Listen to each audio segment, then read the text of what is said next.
We are going to work on the verbal ability exercise. Pick the most appropriate punctuation mark for the following sentence. There goes the bell. Number three is the correct option. Sentences like there he goes, there goes the bell, there comes the man, there goes the woman, such sentences, they take an exclamation mark. Let's come to the next question now. Choose the option which best replaces the underlined phrase in the following sentence. In a few minutes' time, when the clock strikes 6, I would be waiting here for an hour. Now that is ungrammatical. You must say, I shall have been waiting here. You use the future perfect continuous tense. Number two is the correct option. The third one. When Dr. Sapra came to the school in 1995, Dr. Anand had already been teaching there since 5 years. Now, since is used with the point of time. You can say since 1990, since 1980, since Monday, since Tuesday. It's used with the point of time. It can't be used for a period of time. For a period of time, like 5 years, you use the preposition for for. So, number two is the correct option. He had already been teaching there for 5 years. You can't have number one because number one has have and Dr. Anand is singular. The next one. The coach said, well done, you have made me proud. Coach applauded and said that he has made him proud. When the direct has a simple present tense, it changes to its corresponding simple past tense. So you can't have has, you must have had. HAD had. So number one is wrong. The coach applauds and says. Now that is incorrect because the reporting verb is already in the past tense. You can't change that. The coach said. See, it's in the past tense. Now you can't say the coach applauds and says. That is incorrect. And number third, the coach applauded and says, one in the past, one in the present, and then that he has made him proud. That is incorrect because there is inconsistency in the tenses, you see. So number three is wrong. Number four is the correct option. The coach applauded and said that he had made him proud. Let's come to the next one. I was disappointed. That's perfectly correct. When I came for seeing you last evening. That is ungrammatical. How can you say when I came for seeing you last evening? You say when I came to see you last evening, but could not find you at home. So number two is incorrect. So the option is number two. The next one who does not care for literature or art. You know who a dictator is? A dictator is a tyrant. A hypocrite is a person who is a pretentious person. Primitive means ancient and primordial, and Philistine is the correct option. One who doesn't care for literature or art. Because Philistine is generally given to materialism. He is materialistic in his approach. So that is why you call him a Philistine. Number three is the correct option. The next one. Dilate means to, in a sense, expand, to grow big in size or to grow loose. You have the opposite of dilate is to contract, to shrink in size. The other words are incorrect. Three is the correct option. Let's look at the next one. All the students and teachers like this book. Number two. You can't have likes because students and teachers are plural. You can't say liking this book because liking doesn't lacks a verb. And then are liking, that is incorrect. You don't use are liking.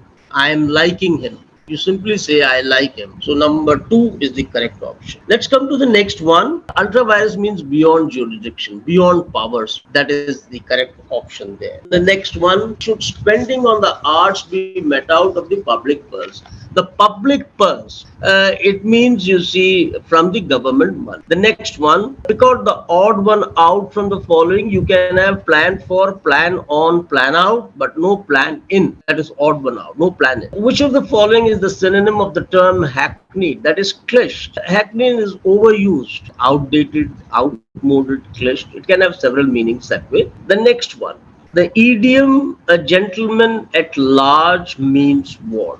Well, you have just got to learn this. It simply means a man without a job. The next one, you have the taxi will drop you at the airport. The object here is you.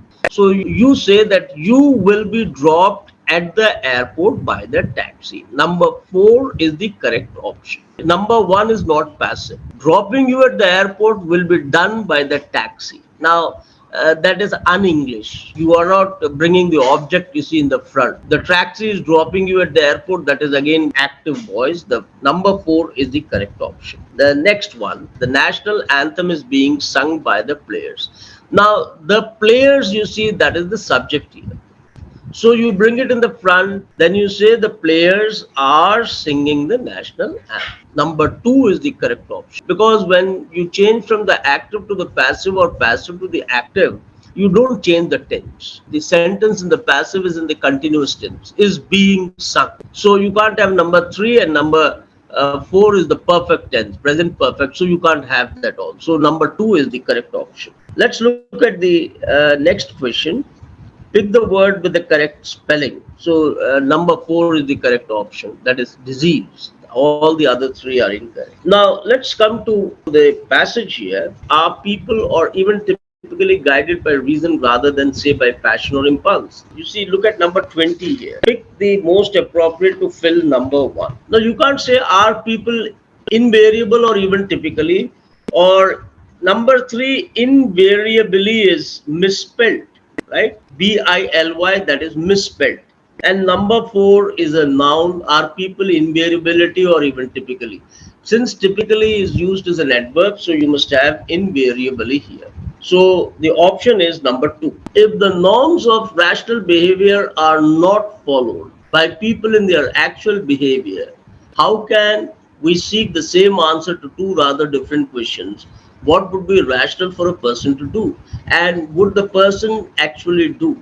Shouldn't the economists who make such double use of maximization, whether through explicit reasoning, by implicit presumption, be invited to apply their minds to this? Number 2, he says, you have and, or, along, and instead. So it should be or, through explicit reasoning or by implicit presumption.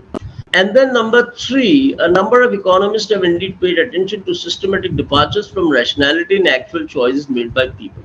One argument that has been invoked in a line of reasoning proposed by Herbert Simon goes by the name of bounded rationality. It concerns the possibility that people may not in all cases look for fully rational choices. Number 1 is the correct option. You can't have rationally choices or rationality choices. That is ungrammatical, because rational is used as an adjective and you can't have rational number 2, because that is a misuse of the word.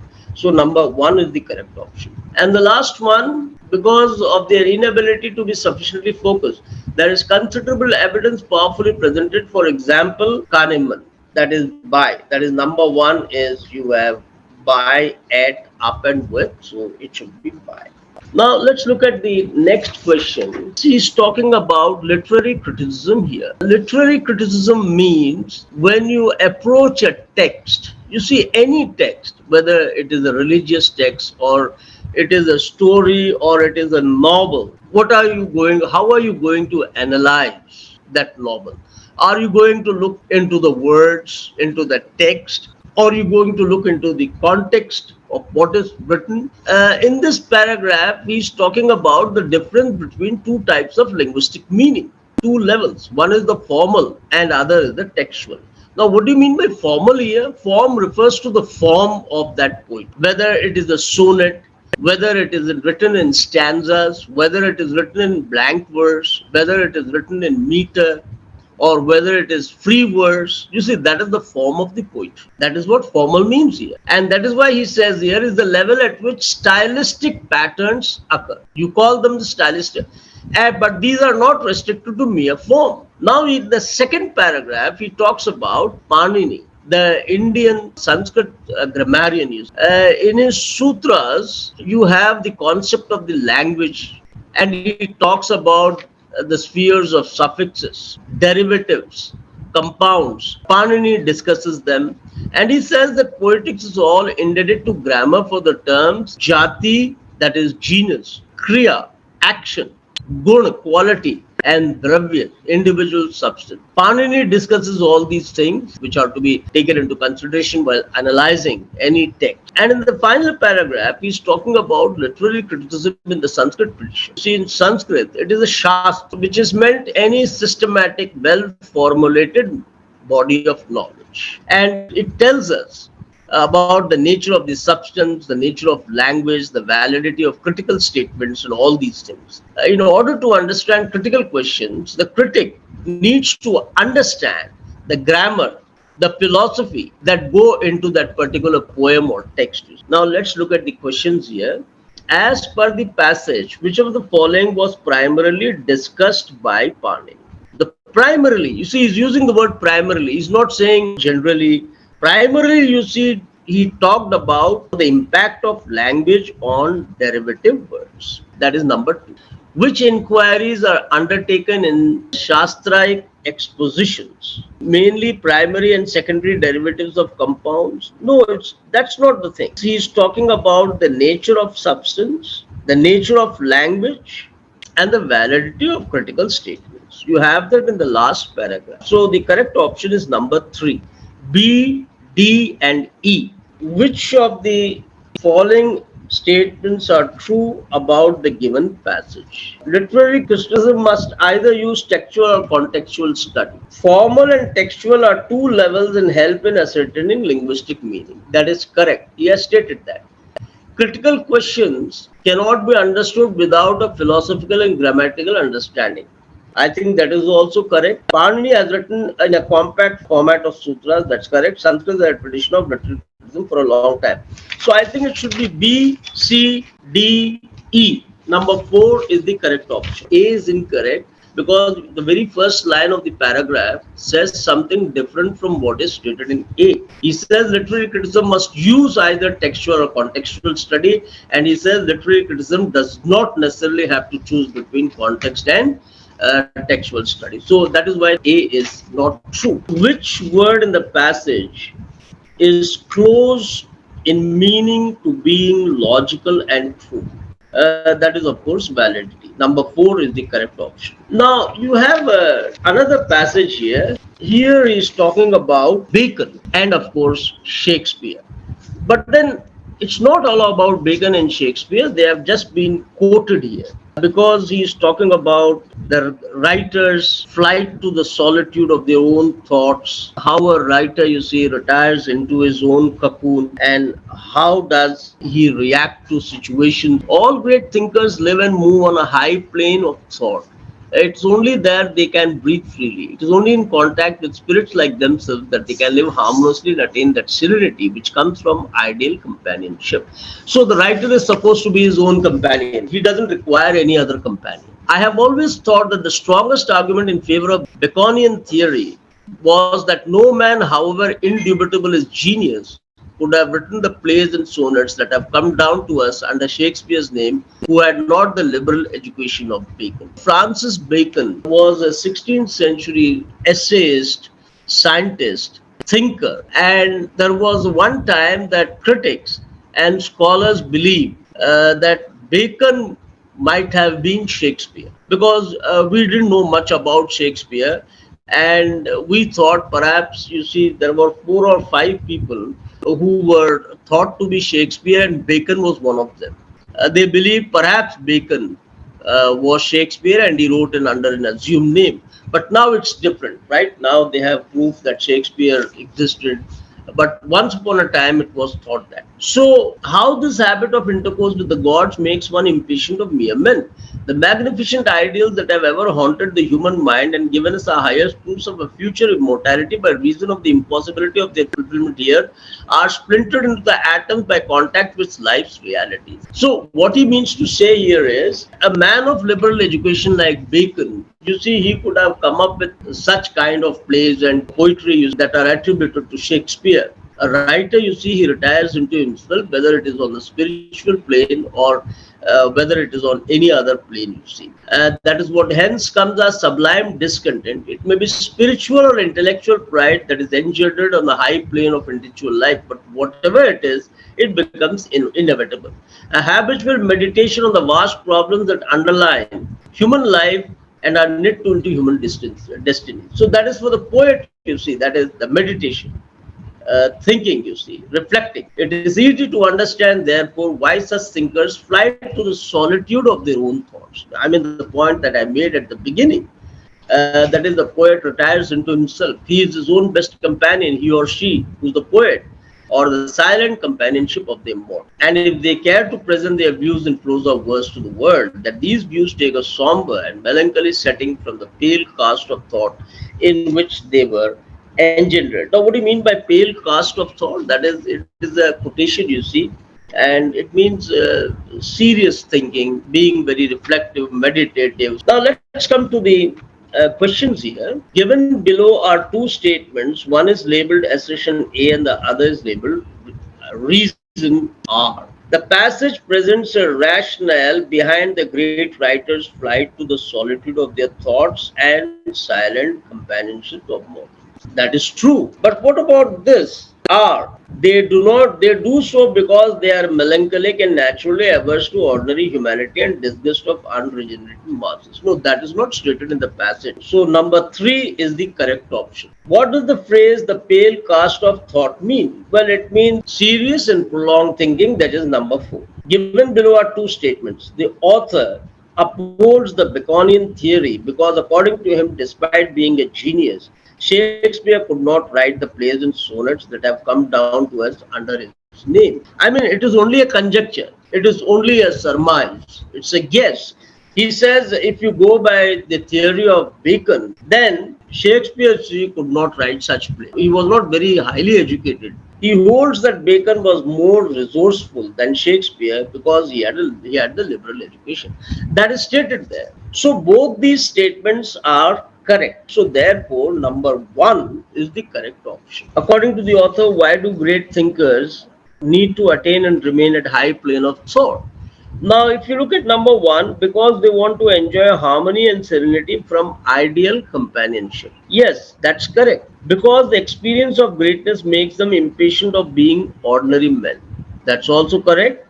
Because the high plane of intellectual life instills a spiritual and intellectual pride in them. That's also correct. Because they are apathetic to commoners and solely eager to attain lofty ideals. That is incorrect. That's not mentioned in the passage. Number D. So number one is the correct option, A, B, C. Let's come to the next one. Pick the part of the sentence with grammatical mistakes and error. The economists were of the opinion. That is incorrect because economist is singular, so it should be the economist was of the opinion that the government should give longer times to farmers. It should be longer time, not times. You can't have the plural. So number B is incorrect. To pay the loan instead of waiving the entire farm loan, as doing so is not good for credit culture. So C and D are correct. So number one is the correct option. Now you have to rearrange this group of sentences so that it makes complete sense. You can't start the first sentence with A, C or D because A says that is closely related. We don't know what is the reference to that. You can't have C which begins with but they are actually seeds. We don't know what they refers to. And they come from a tree. And you can't begin it and they come. You don't know what they refers to. So the first sentence should be B. Almonds are commonly called nuts, but they are actually seeds and they come from a tree that is closely. You see, that refers to the tree B, C, D, E. The next one, first sentence should be number C. It's a general statement. When we talk of investing in education, a question arises as to what kind of education needs to be given to the youngster. And after C, we have D. What is our aim? And after D, we have A and then B. So the correct option is number 4. You can see for yourself, if you put C first and then D, and then you say our aim is to evolve not only an affluent society, but an egalitarian, just, humane and compassionate society. For that we need. Now that refers to the aim to have an egalitarian, humane and compassionate. Achieving that aim, we require, you see, we need people who possess not only high skills but high values as well. And then after that you have B. So the need of our so and so. Let's come to the next one. You have two lists and you've got to match them. I shall speak is simple future tense. A and 2, they match. I shall have spoken, that is the future perfect tense. B and 4. I shall have been speaking, that is future perfect continuous tense. C goes with 1 And D, I shall be speaking is future continuous tense. So the correct option is number 3. Let's come to the next question. You have list 1 underlined word and list 2 the meaning. When you say all men are mortal, all is used as an adjective here. It qualifies the word men. So A goes with 4. He was all alone when I saw him. B goes with number 3 because alone is modified by all. So it's an adverb. B goes with 3. All spoke in his favor. All is a pronoun here. C goes with 2. And the last one, he lost all in speculation. All is a noun here. It could be all money, it could be all property, it could be anything, but it's a noun. So D goes with number 1. So the correct option is number 4. And then again you have a list here. A, up for grabs means available for anyone interested. A goes with number 4. Make hay while the sun shines. That is number 3. To use opportunities while they last. Someone goes haywire, it becomes out of control. Get off lightly, that is to be punished less severely than expected. So number 4 is the correct one. I think. Thank you.